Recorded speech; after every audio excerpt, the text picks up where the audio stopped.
Hello everyone, Igniter right here, and welcome back to Vigor. Today we are going to be comparing two different weapons, the VZ58P and the AKM. They are both common rarity and assault rifles, but there are quite a few differences between them, and that's what we're going to be going over today. So starting with the VZ rifle. Obviously right away you can tell the iron sights are quite different between guns, but the iron sights don't matter as much as the other stats on the gun. So if we just fire this gun from standing position, you'll notice the bloom goes up really quickly. But now let's see on the AKM. Not quite as much bloom. So that is one thing you want to note when using the guns. This one, the bloom goes quite wide pretty fast when standing and aiming. Whereas this one goes up a little bit, but tends to stay there, which would render this one better for close quarters combat when you may be spamming while standing up. Now, if we assume crouched position, let's see. It spreads quite a bit on the VZ. Now on the AKM, which also makes the AKM a little bit better if you want to go full auto from a bit further distances. Now let's check on the recoil pattern. So I'm just not going to touch the joystick for looking around at all. I'm just going to spam the gun. We're going to see how the recoil goes. We'll start with the VZ, since that's seems to be our pattern. Alright, so while aiming, recoil. Alright, we don't have all that much recoil on the VZ. Now on the AKM. There's a tiny bit more recoil at the beginning, but after that it seems to stay pretty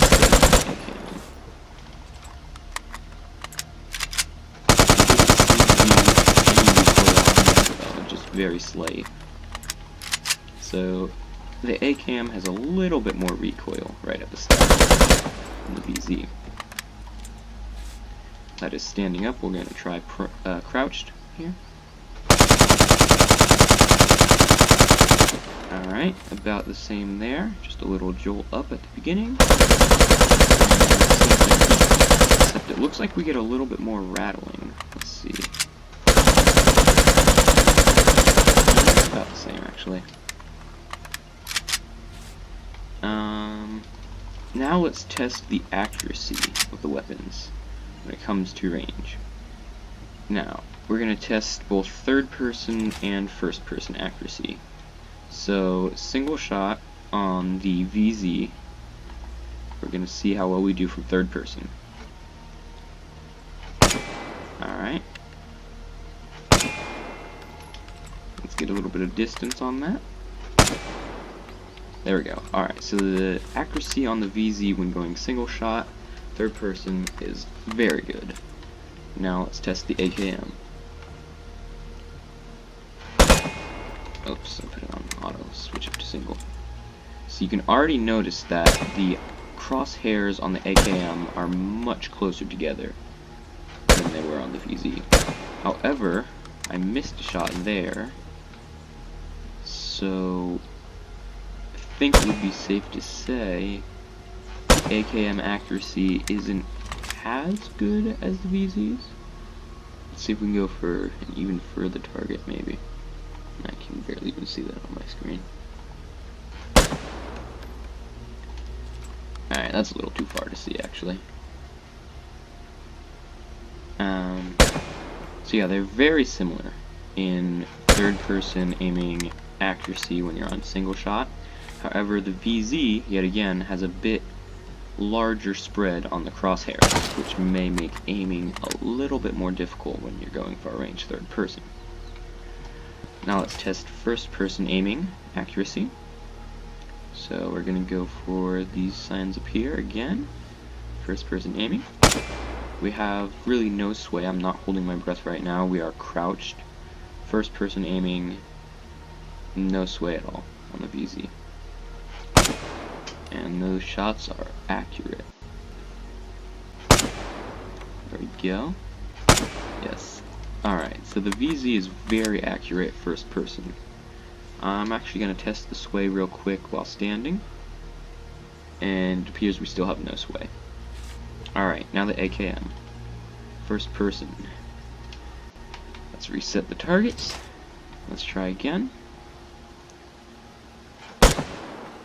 Alright. Seems to be about the same. Oh, it actually missed there. And we're on auto apparently. Well, I guess we have to restart that whole thing.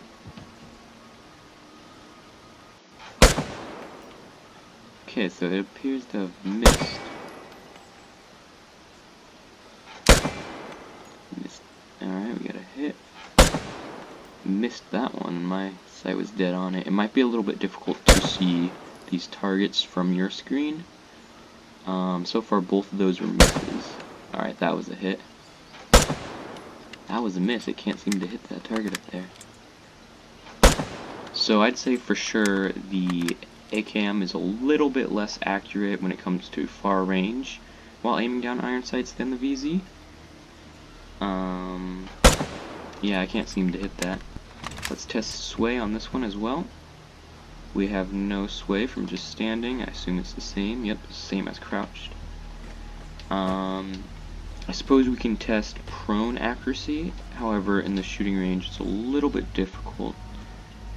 Oh no, I guess it's not as difficult as I thought. Alright, let's try and hit these from prone, single shot with the AKM.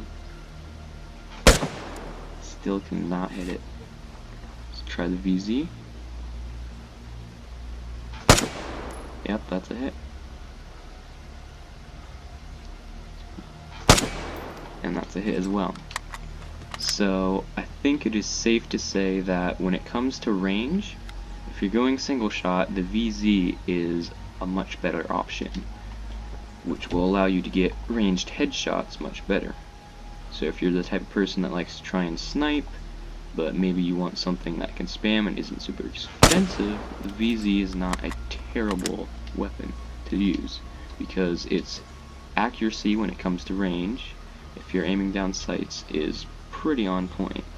Well, anyways, it's safe to say that the VZ is much more accurate when it comes to range than the AKM if you are going single shot.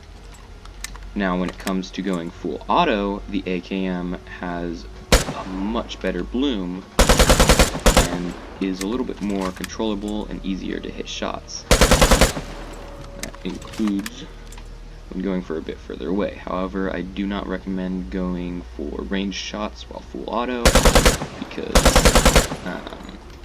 between the recoil and bloom, you're not likely to hit many shots.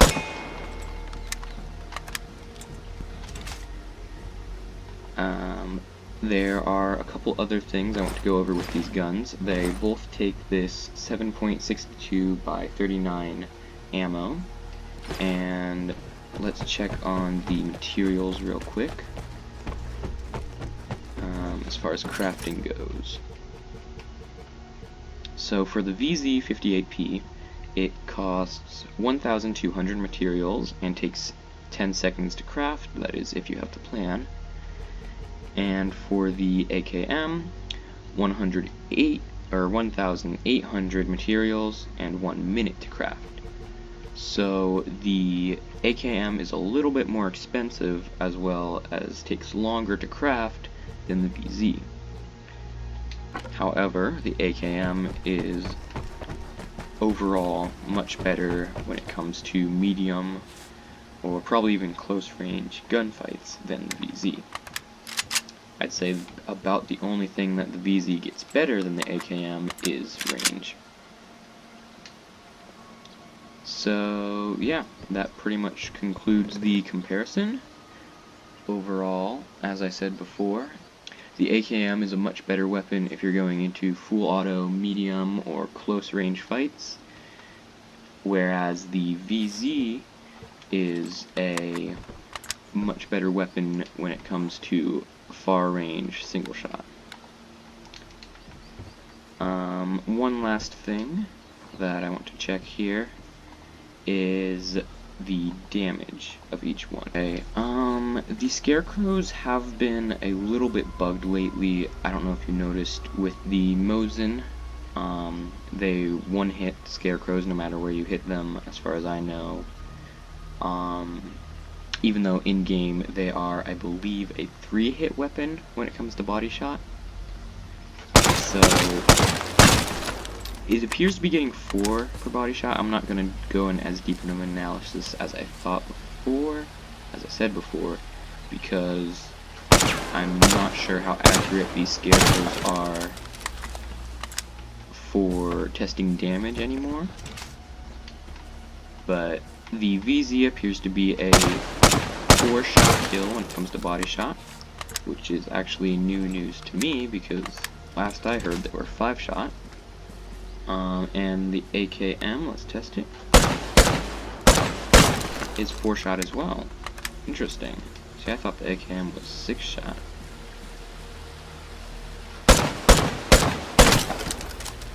Alright, well, I would take that information with a grain of salt, because I'm pretty sure both of these weapons take a little bit more hits than that to actually kill someone. I may be wrong, I may just be counting my hits incorrectly, but that's just the data I'm able to collect here from the scarecrows. Okay. Well, anyways, so unfortunately the data for the damage of both weapons is unclear and difficult to say. If I remember correctly, the VZ is a 5-hit kill, and the AKM is a 6-hit. However, from the scarecrows, they've both been 4-hit.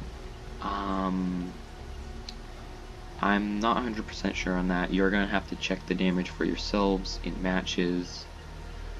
But I think as far as an overall synopsis, the AKM is a much better weapon if you don't plan on getting into far-range encounters, and even then, it's not the worst of weapons to have in far range.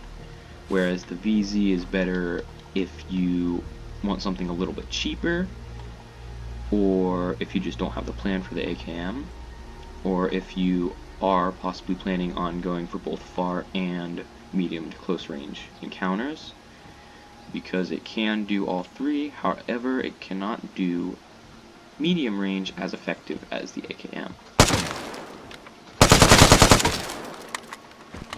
But that is my overall synopsis of these two weapons. They're both very good. I would recommend trying to get a plan for either one of them, as they are very helpful weapons. Some of my favorite weapons to bring in because they are both cheap and they do the job very well. And that's about it. I hope you all enjoyed this video, and I'll see you in the next one. Goodbye!